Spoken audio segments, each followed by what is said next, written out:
Dans la tradition zen, il y a ce sutra qui dit: de même que le ciel vide n'a pas de limite, cela n'a pas de frontières, et pourtant il est à sa place, toujours profond et clair. Remplacez cela par Dieu et vous comprendrez immédiatement ce qui est dit dans ce sutra. De même que le ciel vide n'a pas de limite, Dieu n'a pas de frontières. Il est toujours ici, profond et clair. Si vous cherchez l'espace, vous ne le trouverez jamais. Si vous commencez vraiment à chercher l'espace et que vous êtes très sérieux à ce sujet, vous ne trouverez jamais l'espace. Où pourriez-vous trouver l'espace? L'espace n'est pas quelque part, il est partout. Et ce qui est partout ne peut pas être recherché. Vous ne pouvez le localiser. Vous ne pouvez pas dire l'espace est au nord ou l'espace est au sud. Vous ne pouvez pas dire c'est ici, exactement ici, parce que l'espace est partout. Et ce qui est partout ne peut pas être trouvé quelque part. Où chercheriez-vous? L'espace rechercherait l'espace? Ici et là? Tout est l'espace. Et Dieu est comme l'espace infini.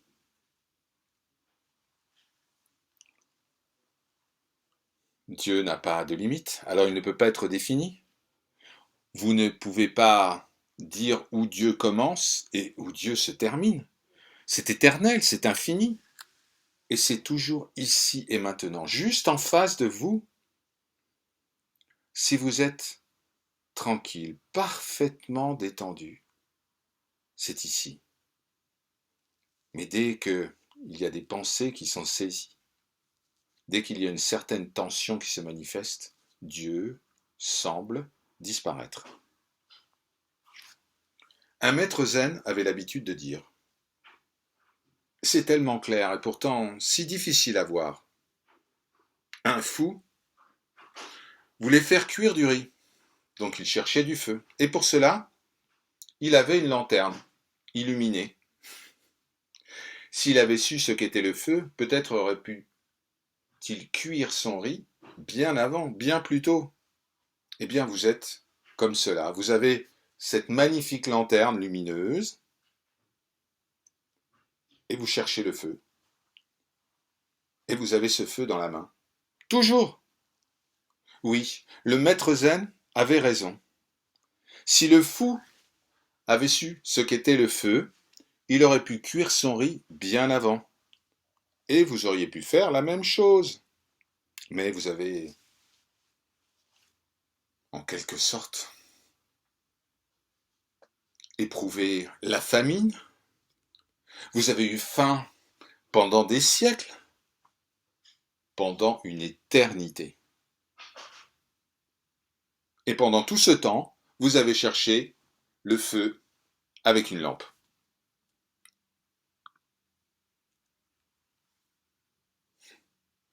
Les gens demandent: mais où est Dieu? Mais il est juste là, en face de vous. Il vous entoure. Il est en vous. Il n'y a que lui.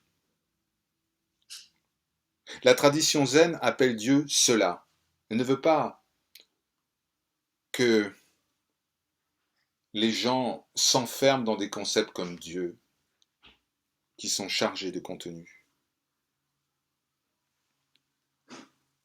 Il est dit dans le sutra: lorsque vous cherchez à le connaître, vous ne pouvez pas le voir. Pourquoi? Parce que quand vous voulez connaître Dieu, le désir même de connaître devient un état de tension. Cela rend votre perception étroite. Vous vous concentrez. Lorsque vous cherchez à le connaître, vous ne pouvez pas le voir. Et bien sûr, vous ratez. Vous ne pouvez voir Dieu que si vous êtes pleinement ouvert, si vous n'êtes pas concentré. Écoutez, les gens qui ne savent pas ce qu'est la méditation écrivent souvent que la méditation, c'est la concentration. Il y a des milliers de livres où vous pouvez trouver cette affirmation stupide. La méditation est la concentration. Non, la méditation n'est pas la concentration. C'est la dernière chose que la méditation est. En réalité, la concentration est l'opposé de la méditation. Lorsque vous vous concentrez, vous êtes extrêmement tendu, focalisé, vous recherchez quelque chose de bien précis. Alors la concentration, c'est très bien lorsque vous recherchez des petites choses. Si vous recherchez une fourmi, c'est parfait, mais ça ne marche pas avec Dieu. Dieu est tellement vaste, immense. Si vous vous concentrez, vous allez trouver la fourmi, mais pas Dieu. Pour Dieu, demeurez parfaitement ouvert, sans une once de concentration, ouvert dans toutes les directions. Ne cherchez pas, ne regardez pas. La méditation, c'est l'absence de concentration. Prenez une petite lampe. Par exemple, une petite bougie, la lumière d'une bougie. Cette lumière rayonne dans toutes les directions. Elle ne va nulle part. Elle est là, elle rayonne dans toutes les directions. Toutes les directions sont illuminées par cette lumière. Et puis vous avez la torche. Vous avez la torche qui est comme la concentration, très précise. Si vous voulez contempler le Seigneur avec une torche, ça ne va pas être très utile. Mais une petite lampe de bougie marchera bien mieux. Ah, si vous cherchez pour une fourmi, très bien. Si vous cherchez un rat, parfait. La torche sera utile. Pour tout ce qui est petit, une grande concentration est nécessaire. Dans le domaine de la science, la concentration, c'est parfait. La science ne peut pas exister sans concentration d'ailleurs. La science va toujours chercher à regarder des objets de plus en plus petits. Par exemple, ça va démarrer de la molécule, puis ensuite on va rechercher les composants de la molécule, les atomes, et puis les composants des atomes, les électrons, les protons, les neutrons, et ensuite les particules subatomiques. On va chercher toujours plus petit. Et donc, logiquement, la science est devenue de plus en plus focalisée, de plus en plus spécialisée. La religion, c'est exactement le contraire. C'est large, c'est ouvert, ça accueille tous les vents, toutes les portes, toutes les fenêtres sont ouvertes. Les murs sont tombés. Vous êtes ouverture. Le Sutra dit, lorsque vous cherchez à le connaître, vous ne pouvez le voir. L'effort de voir le Seigneur, le désir de voir le Seigneur devient un obstacle. Ne cherchez pas le Seigneur, ne cherchez même pas la vérité. Plutôt, créez une situation d'ouverture et Dieu se présentera à vous. Il est déjà là. Il y avait une femme qui accueillait régulièrement des maîtres soufis. Et un jour, elle donna un enseignement à tous ces maîtres au sujet du Seigneur. Elle leur dit, écoutez, la porte est toujours ouverte, elle a toujours été ouverte. Et parce que vous demandez, parce que vous criez, parce que vous suppliez, en vérité, vous fermez votre regard. C'est juste une question de regard. La porte a toujours été ouverte. Dieu est toujours disponible, de manière inconditionnelle. Le Sutra dit, lorsque vous cherchez à le connaître, vous ne pouvez pas le voir. Vous ne pouvez pas le saisir et pourtant vous ne pouvez pas le perdre. Regardez la beauté de cet aphorisme. Vous ne pouvez pas le saisir. Si vous voulez posséder Dieu, comprendre Dieu, vous n'y arriverez jamais. Dieu ne peut pas être possédé, compris. Tout ce qui est infini ne peut pas être compris. Et ça, c'est une des choses les plus folles que l'humanité essaye de faire. Nous voulons posséder. Nous tombons amoureux et nous voulons posséder. Mais dès que nous possédons, nous détruisons l'amour. L'amour est l'essence de Dieu. C'est ce que Jésus a dit. Si vous voulez vraiment être amoureux, n'essayez pas de posséder l'amour. En le possédant, vous le tuant, vous l'empoisonnez. Le personnage est si petit et l'amour est si vaste. Comment imaginer posséder cela? Vous pouvez être possédé par l'amour, mais vous ne pouvez pas le posséder. L'infiniment petit ne peut pas posséder l'infiniment grand.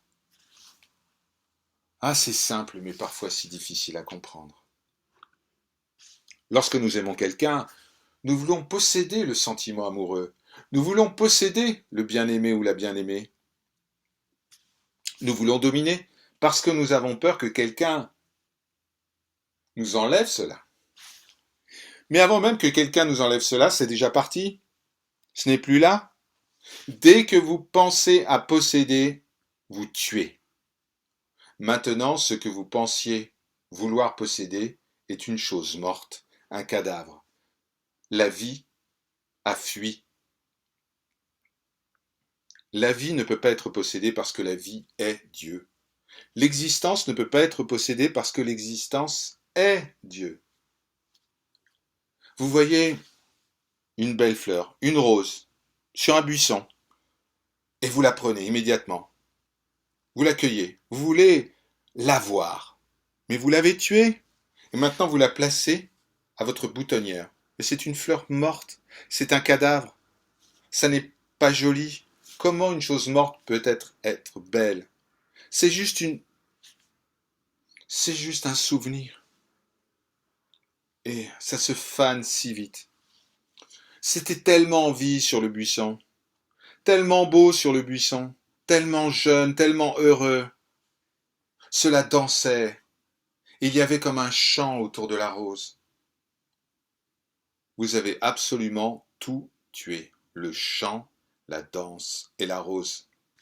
Et maintenant, vous portez une fleur morte à la boutonnière. Et c'est ce que nous faisons pour tout. Dès qu'il y a de la beauté, de l'amour, Dieu, nous voulons posséder. Le Sutra dit, vous ne pouvez saisir cela, mais vous ne pouvez pas le perdre. C'est tellement beau. Oui, vous ne pouvez pas posséder Dieu, mais il n'y a aucun moyen de perdre Dieu. C'est là, c'est toujours là. Si vous êtes silencieux, vous pouvez commencer à ressentir cela. Vous pouvez vous harmoniser avec cela. Vous devez devenir silencieux afin de pouvoir l'entendre.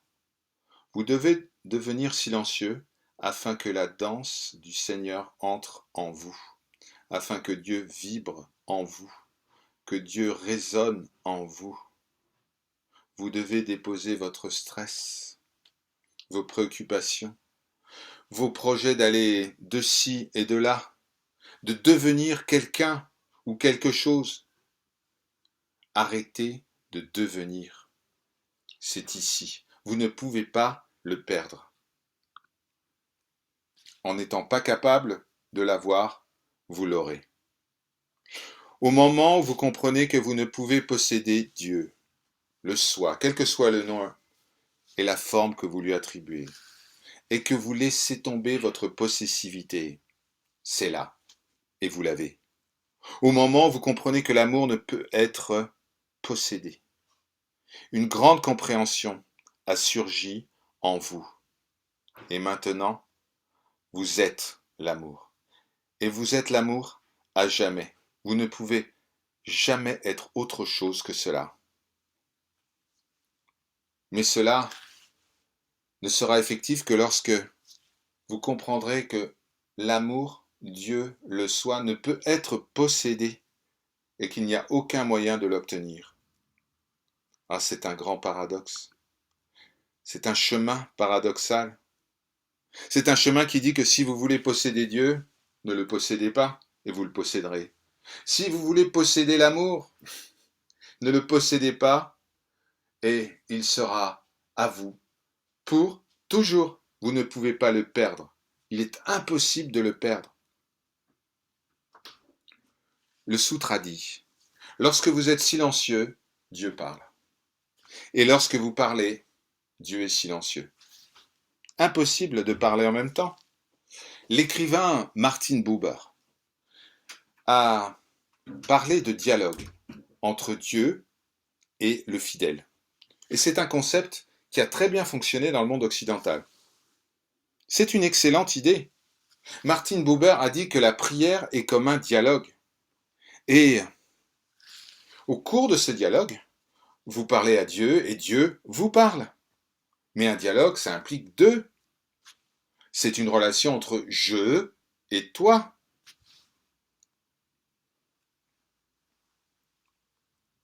La tradition dit que ça n'est pas possible. Si vous parlez, Dieu est silencieux. Et quand vous parlez, que vous créez tant de bruit dans votre esprit, Dieu semble disparaître.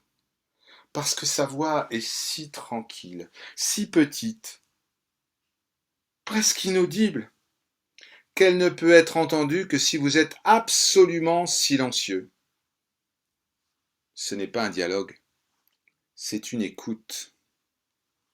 Donc soit vous parlez et Dieu n'est pas là, ou soit Dieu parle et vous, en tant que personnage, n'êtes pas là. Si le personnage se dissout, disparaît, alors Dieu est entendu. Et il est entendu sous d'innombrables formes. Le gazouillement des oiseaux, le murmure du ruisseau, le bruit du vent à travers les feuillages. Il est partout, il est tout, et vous êtes silence.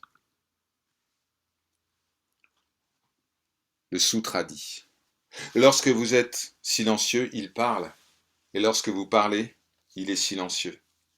La grande porte s'est ouverte pour distribuer des offrandes, et personne n'est en travers de votre chemin. Oui, il n'y a pas de compétition. Personne ne s'oppose à vous. Personne ne se tient en face de vous. Vous n'avez pas besoin de vous presser. Vous n'avez pas besoin de vous battre pour saisir quoi que ce soit. Il n'y a personne qui est en compétition avec vous. Personne qui s'oppose à vous. Il n'y a que le Seigneur, oui, que le Seigneur.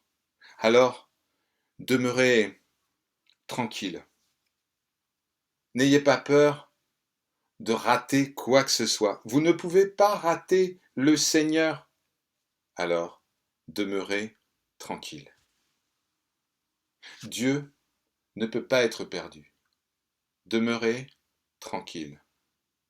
Personne ne s'oppose à vous. Demeurez tranquille. Il n'y a pas besoin de se presser car Dieu est en dehors du temps. Demeurez tranquille. Il n'y a nulle part où aller parce que Dieu ne se tient pas sur une étoile lointaine. Alors, demeurez tranquille. Vous ne pouvez pas louper le Seigneur, car le Seigneur est votre véritable nature. Demeurez tranquille. Oui, demeurez tranquille. Ne recherchez pas. Ne demandez pas. Demeurez tranquille. Lorsque vous demeurez tranquille, cela se manifeste, spontanément et sans effort. Si vous demeurez tranquille, c'est là. Si vous demeurez tranquille, cela vibre en vous, avec vous. C'est ce que la tradition zen appelle Satori. Satori, c'est la tranquillité absolue. La réalité une, où il n'y a plus de question de devenir, où il n'y a plus de désir de réussir, où il n'y a plus de désir d'aller quelque part, où il n'y a plus d'objectif. Là, vous êtes. Vous êtes simplement.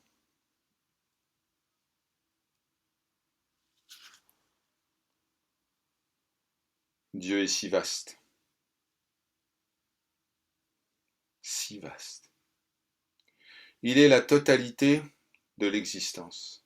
Qui pourrait donc l'épuiser? Il n'y a pas besoin d'avoir peur que quelqu'un va posséder Dieu avant vous. Et si, par aventure, quelqu'un possédait Dieu avant vous, vous seriez perdu à jamais? Non. Il n'y a pas de combat, il n'y a pas de compétition. L'éternité est à votre disposition. Ne soyez pas pressés. Et ne soyez pas aussi sérieux. Demeurez tranquille. Hari Om Tat Sat. Ceci est parole de vérité.